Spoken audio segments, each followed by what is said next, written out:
Now let's tell you about China's Galwan strategy. Just what is Xi Jinping trying to do at India's border? Exactly what Mao Zedong tried to do at Russia's border more than 50 years ago. There was a river, there was a clash, there were soldiers killed, and there was a border confrontation between two nuclear-armed neighbours. Tonight we'll tell you a story from history that shows China's border template, how it starts conflicts, how it provokes neighbours, and doesn't know how to end the fight.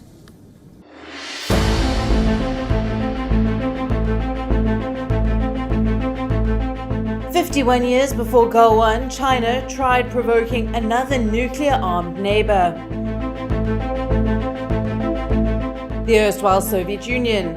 The story of the clash is eerily similar to what happened in Galwan. At every point, the same template was followed. The date was the 2nd of March 1969. Location, the frozen Ussuri River.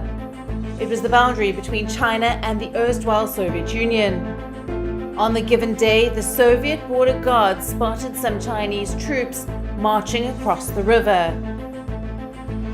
They were headed towards a ravine island, one that the Chinese called Zhenbao and the Russians referred to as Demansky. A group of Soviet KGB border troops went to meet the advancing Chinese army. They were led by Senior Lieutenant Strelnikov. The Chinese opened fire. Lieutenant Strelnikov died on the spot. In total, 31 Soviet soldiers were killed. Many of them were stabbed, bayoneted in their necks and chest. The KGB counter-ambushed the Chinese with automatic fire, state-of-the-art T-62 medium tanks, and BM-21 Grad rocket artillery. Several hundred Chinese troops were killed. Beijing hid the numbers, just like it did in Galwan. The similarities between the two clashes are far too many.